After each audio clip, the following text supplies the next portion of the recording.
Adesagbon Uwadiae Nigerian.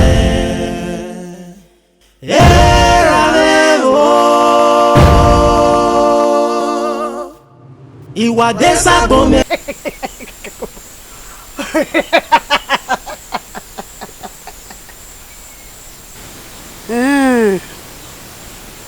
Bí ọ̀kan náà, ugu gbegbe, ìyá rẹ̀ rẹ̀ gbé òwe nìyẹn, ló wá bàdà, ìdínàjẹ́. Otaniye. What are you doing? Wow, who gets the Paloma? At Sierra Mana. Otaniye. So, you don't want to desist from killing people? I have seen all your plans. Look, if you don't want to stop killing, it is your children you will start killing now. Utoge! Awawa! Beggar gonna be! Itawaja. You want to dare me? Soon. There's no need to argue words with you. Your husband is coming. We shall see very soon. Utaliye, you want to dare me? Anyway, your husband is coming. Very soon, I'll come back to you. I shall see you very soon. Utogo piana. Utogo piana.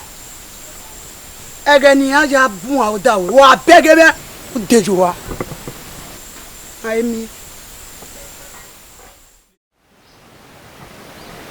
What have I done? Why did I kill my brother? Why did I connect with Otani?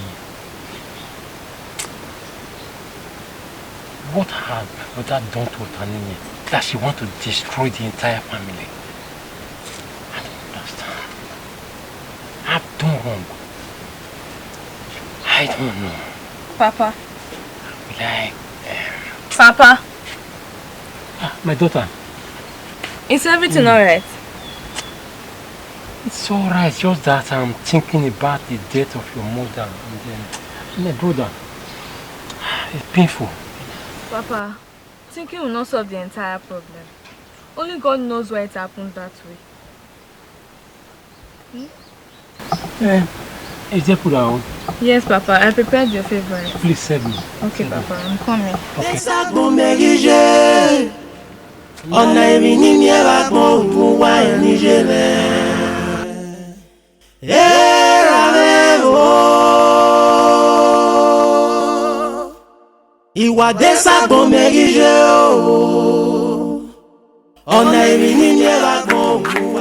Stardua, you're back already. Stardua, how was fun today? It was fine. It was easy. You must have been very hungry. Yes, my dear. So I just have to clear up all the grasses. Meno. Oh, you know what you do now? Why don't you just go inside and freshen up while I hurry up with cooking? Where is Mama? She might be inside. I think she's inside. Okay. Please be fast with the cooking. Trust me now. I'll be fast.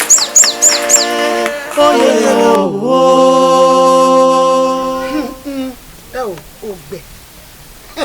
Ogbe. Ona da mi mege be ni mi to se bubu na. Tama we na part your senior ya no. EJ. Bọ́lá ju gbogbo e, o ma gbo gbogbo. Bọ́lá ju ayi, pa mi. Onyi na dan, onyi ma to si we ni go na. O ma se no ya fi were. Do ni menu ni. Je fi were o so bo ke fi we, unwere no ba loye. O je me gbe.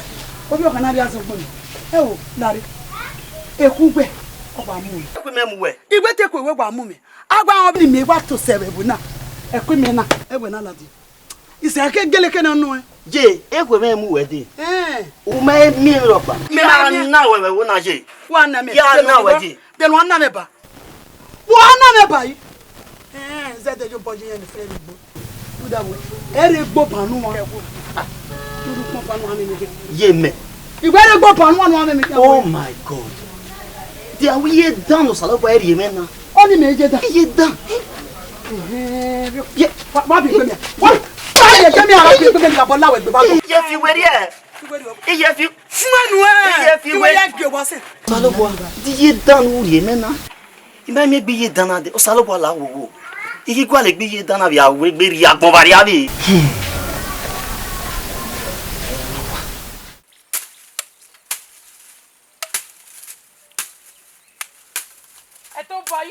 fetching your cassava stem. Please, I'm coming. No, I am almost done. Please hurry up, oh. Let's leave this place, oh. You know this village is no longer safe for anyone. My friend, come on. Are you not surprised with what happened to Emiefa in this village? My friend, it really surprised me, oh. That beautiful girl, that black Omalisha, that black beauty, eh? So God, they say I should marry that girl for free. I will just marry her. It's just that I don't have money. Please hurry up, let's leave this place. This village is no longer safe. Please hurry up.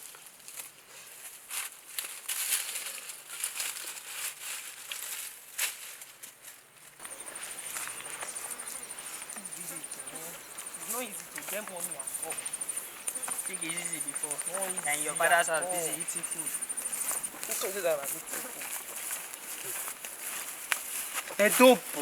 What is it? Do you want to tell me that you are not hearing the news that is going around this village? Really? What is that again?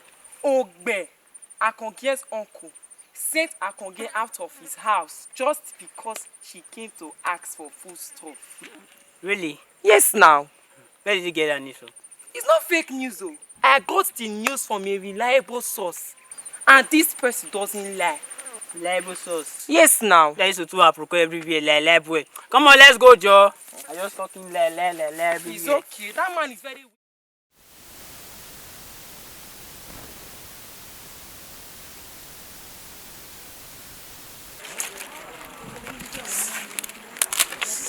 Hello. Uwi. Where you go? How are you? Mabagwea. See, me, I tell you my mind. As I just see you just now, so to just do my body like a pony. I can't discover, say, I dey fall in love with you. You are lovely, you are so beautiful. Where Hana near, we were me way, Wamosi. Never say that.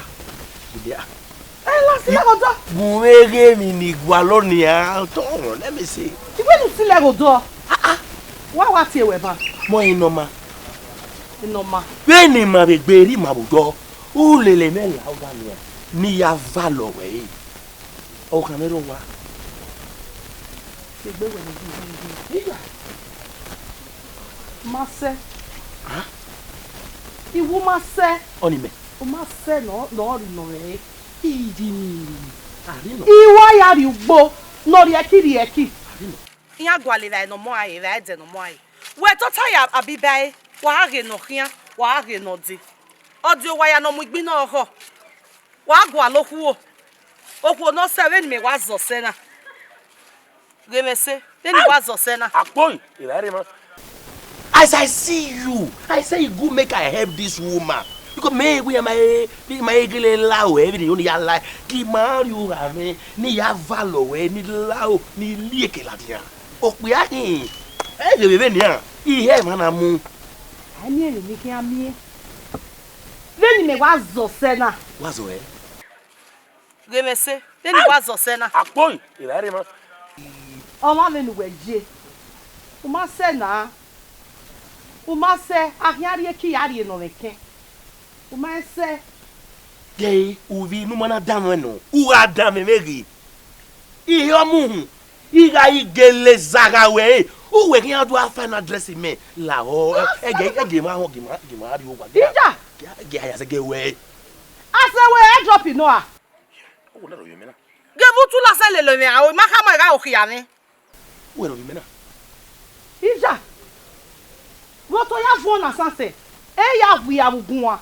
Unu ya wu e deni ya DPC ve brush igwe nu ya pakan. Oni me. Ya pakan wo kegun megun wa. Onu mete wi a. Lare, uwe me a. Di we ni ri obo nu e. O wa ro bi me. Me even e bu na gbase. O pa ro no gbe mu kan we. Gu me ya ri obo nu e. Ni gu e hi etewe ni. Ona gu obo nu mi a. Are you crazy? Ah? O da we boni. Ah, wa bo. Ya mo do. O le re egbe mu kan we. Ere du we ma gba. Di ka ma mu e. Nu e ya wu ya le na gbe kan ho. Onu me wi a. Adeve no mama agbe. Imate deve. Rien. Bloody fool. Adeve no mama. Imate deve madam. E ba na kwadi. Atu ga ni se no fo a. Awo do ki yen kin kun e. A wa be wo a. Okutebo. Opugede. Wa be yo. Be ya lawe, hey, you look for me. Mo normal. Let me gbedi ma odo.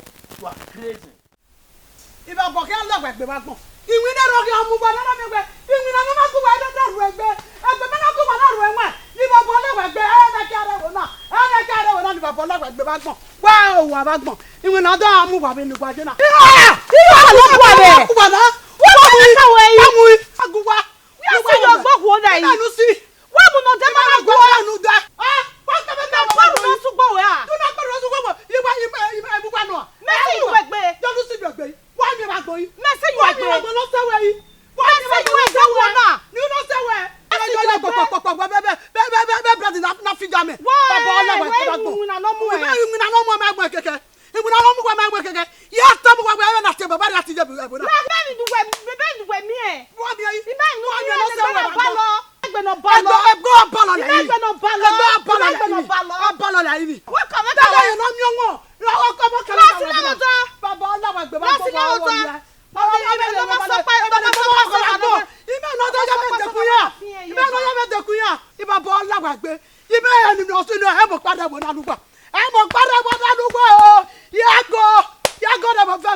Adesagbon merige. On a vini Uwadiae Uwadiae Nigerian.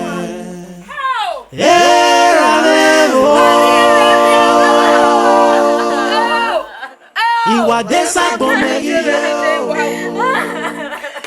On a vini Uwadiae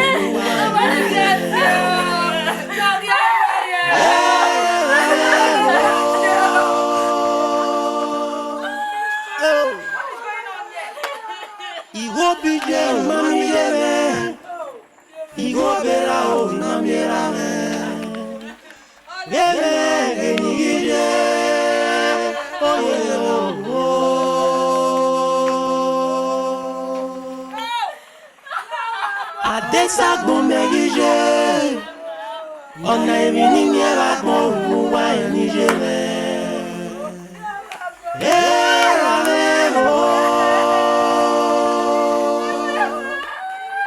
Adesagbon merige. On a vini Uwadiae Uwadiae Nigerian. Adesagbon merige.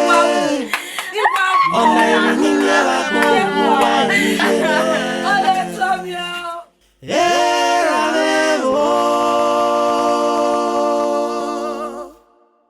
Adesagbon merige. What's that here? Oh, what was it? What was it? What was it? What's that here? I warned you. Why did you take away my joy? What's here? Who talking? Baby, me message BJ. No for me by. Eddie. Hey. Yes. Tell me what I wonder why you refuse to heed to it. Okay. What a man refuses to prevent will surely take the man's life. Wait for me. Okay. You, we shall see. We shall see. You, wait for me. We shall see. We shall see. Wait for me. We shall see. We shall see. Who is you? Who are you? We shall see. Okay. You. On a vini Uwadiae Uwadiae Nigerian.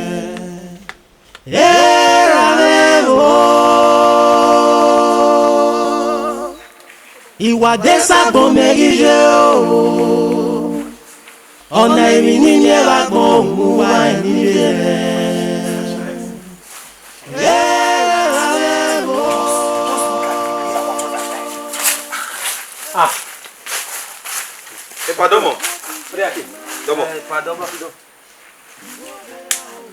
We are just coming to your house to come and see you. I hope no problem. What is happening? Your faces are looking pale. Also, no. Why will we be happy? Seeing the calamity is happening in our family. I hope you are not heard. Help me to tell him. Our brother's wife, she's a witch. Eh? Who? Asking me. Who? Me? Are you not aware that our brother's wife killed my brother or your brother? Or you want to tell me that you are not aware she also killed her daughter just because of the landed property? Are you not aware? So you are not saying that because her daughter died, she's the one that killed the daughter? You don't know? No, I'm the one that killed her. Oriahi. Yeah? I'm listening to you. My ear is wide open. Let me tell you. That woman is innocent. She is not a witch. Don't reject her. Leave that woman alone. If not, our ancestors will flog you. Our ancestors will flog you severely. Flog who? Flog you. You are a fool. Where? Who say? She has bewitched you. I thought as much.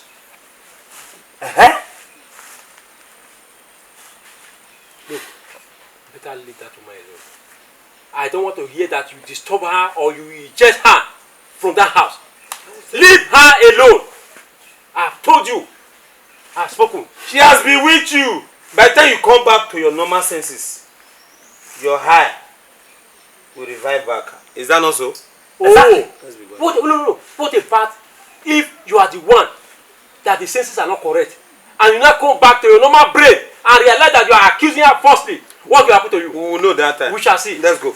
Let's go. Leave him. Look at them. He has bewitched him. Look at them. Come and take Kokoro in my house. Come and take Kokoro. I don't know what.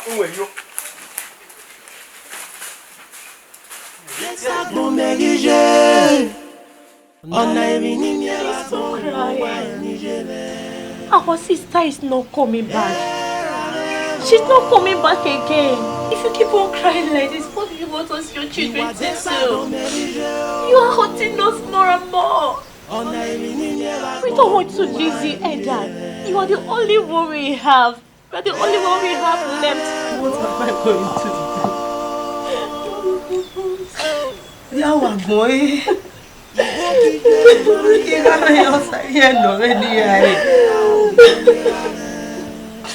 What am I living for? Is it not better I die? Mama, please don't saying this. Is this one life? Yesterday, you know get sense from me. I know you give me a DM. You said I should come to the palace tomorrow. What have I done? What? Mama, I know you are innocent. I know. And you don't need to tell anyone. You are innocent of all this. Mama, please stop crying. Say one thing. Mama, himself will help us. And he's going to see us through. There's no need for us to cry anymore. As far as we have God on our side, everything is possible, Mama. Did you believe me? It's okay. Everything is possible. That's how you know forsake. You are the only one we have now. Papa is gone. My dear sister is gone. Now it's only us now. Only us. Please stop crying.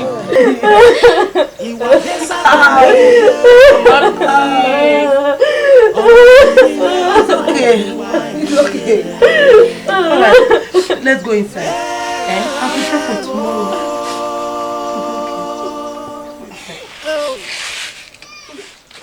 Igo bije mami jere. Igo bera o namira me. Where is that evil woman they call that man? My husband. You're welcome. Who is your husband? What did you right there? You think we don't know what we'll be doing?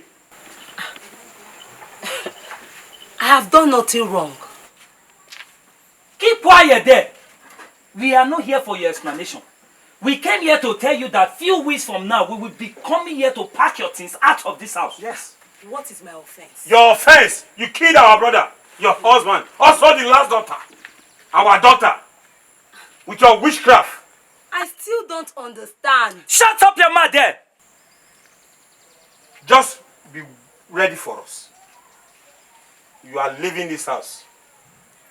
Witch. I think we don't have time to be wasting here. Yes. Let's go. Let's go. Wish. Evil woman.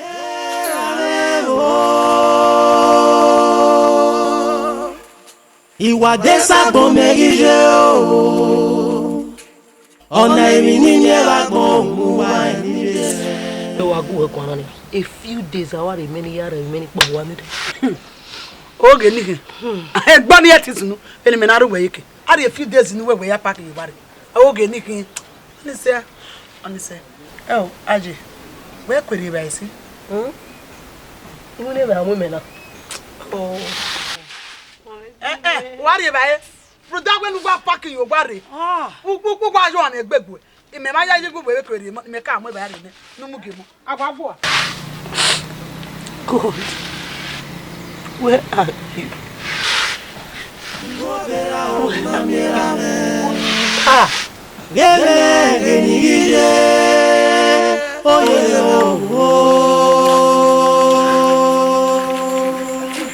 Don't understand it. Adesagbon merige. Ona emini Adesagbon Uwadiae. You are welcome, my people. How are you doing? All is not well. Not fine at all. Yes, not fine. What is the matter? Our people are dying. Is it only my family? We have gone to consult the oracle, and they said it is our late brother's wife that is the cause of everything happening in our family.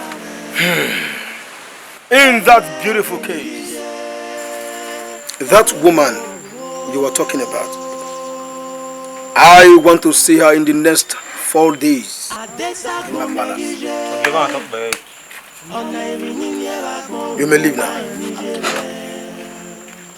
Greet your families for me.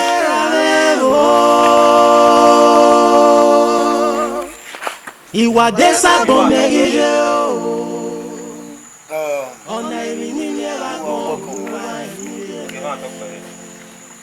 Amenagamu.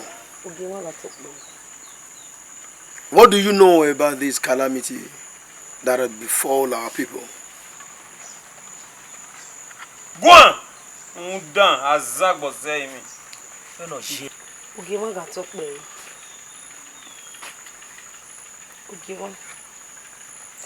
I don't really have much to say concerning this matter. I am tired of explaining myself all the time. If you people want to kill me, go ahead. You are free. But I know God will judge.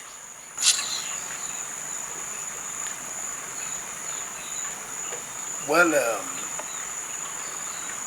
it is okay. I have heard what you said. And I, the Nogi of this community, I will make sure, I will get to the bottom of it. Bam. Bam. You can go. Okay, man, talk about it.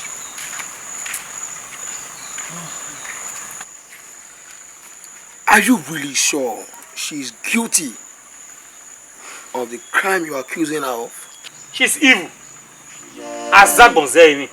Ona emini Adesagbon Uwadiae. Eki!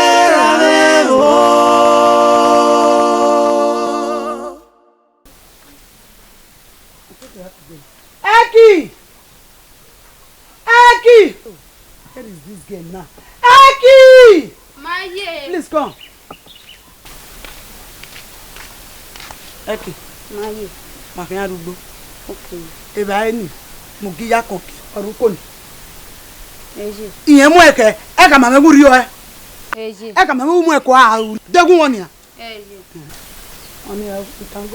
Eki, Baba. take care of the house. Don't look for trouble. And when I come back, make sure I meet you at home. Otherwise, I will deal with you. It's okay. Uwadiae. Japa. What is? Eki, take care of yourself.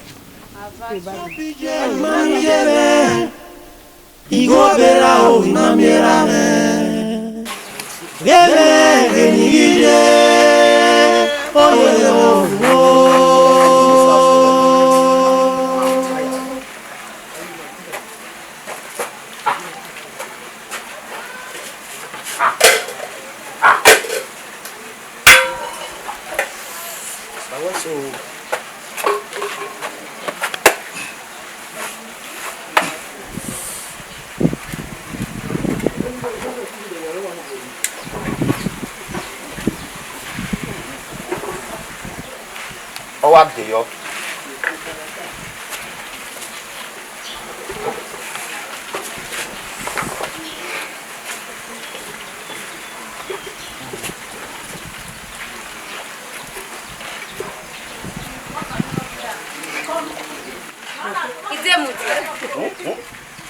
What are you doing?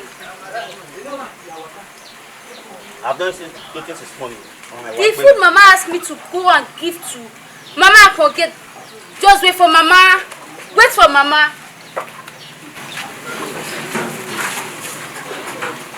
I'm very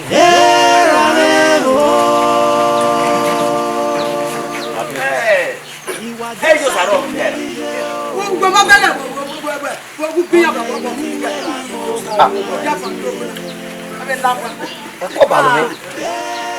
I'm feeling some strange pain. Becky! Becky!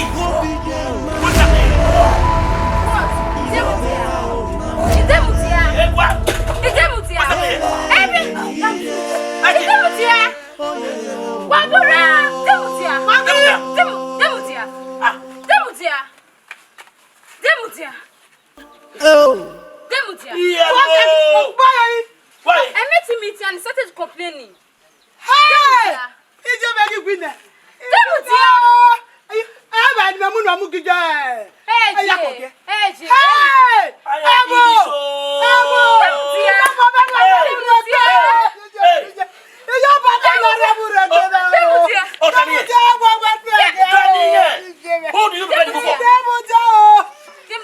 Who do you pay the food for? You better talk now before I come to today. Who do you pay for? I prepare for Baba.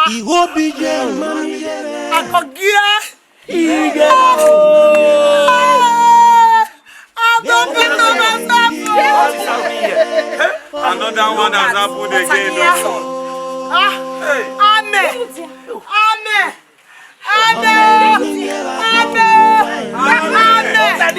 Amen. What have you done again?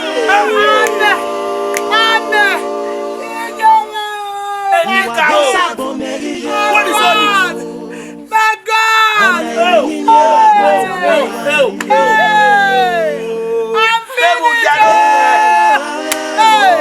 what have I done to myself? What have I done to myself?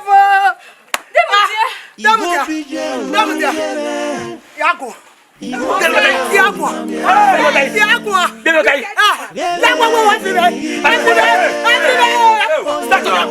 Start confessing now. Oh my God.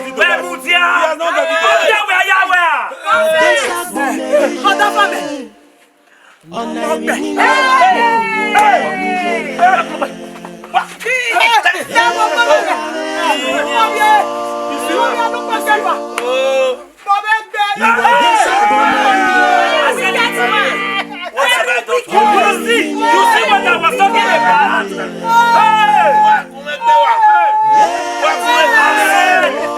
Wish you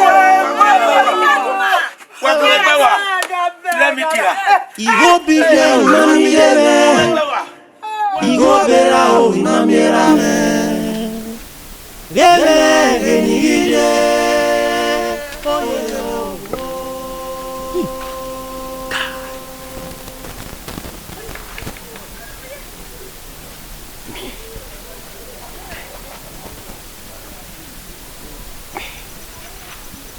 Utanini, open your mouth and confess. Since the oath of fealty has been broken, never,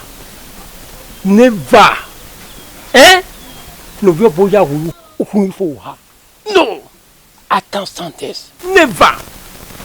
There's nobody that can get to the place. Never.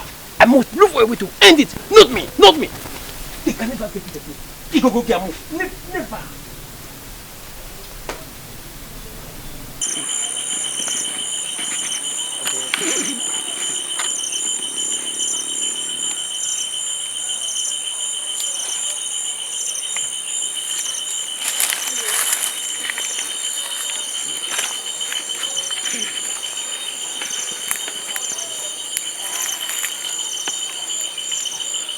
ọ̀nà ìrìnnì ni ẹ bá gbọ́n ògùn wá ẹ̀mí ṣe bẹ́ẹ̀.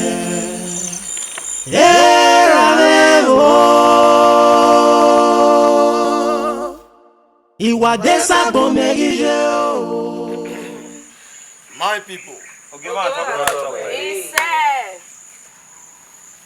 I am a very excited man today.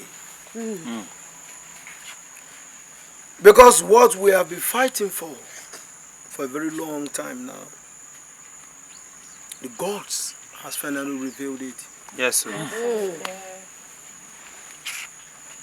You see, one thing you should understand in this life, accusing someone forcefully is a very bad thing. If not for the gods that vindicated this woman.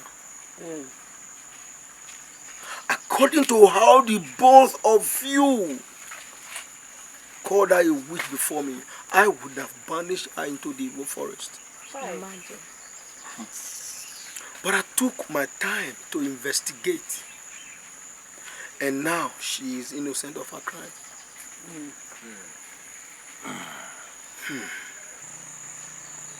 I was told that Obe, dead body was found in the bush.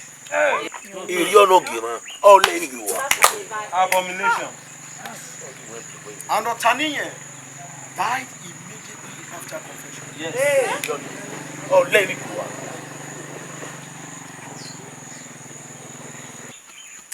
I am very happy that the truth has been revealed. Ame and her children that was accused of killing her husband. And after that, they took her last daughter. As if that is not enough, the two of you keep accusing her of being a witch. That the entire family is cursed. But today, she's free. If not that, I took my time to investigate this matter, I would have banished her and her children into the evil forest. Amen.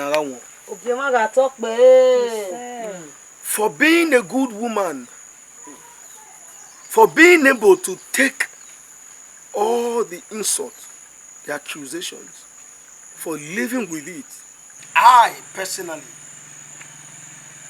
as the enogie of this Dukdom, the enogie of this great community, I will personally take care of your children.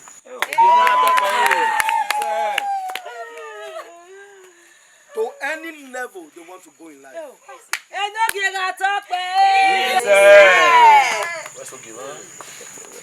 You are free to live. Live your free life as you have been living before. And this is a warning to everyone in this community. If I ever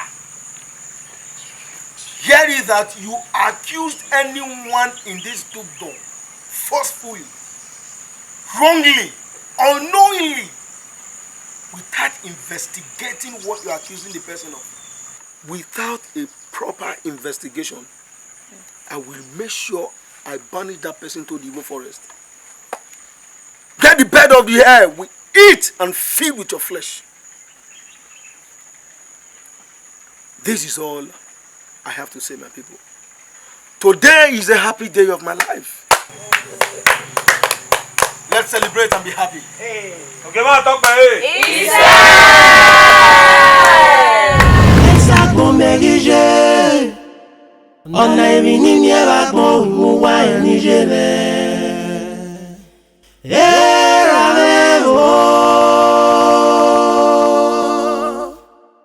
Adesagbon merige.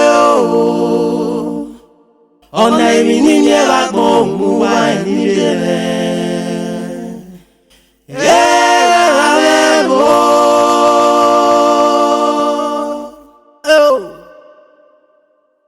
Igo bije mami jebe, igo bera o inamiera me, gebe genigije.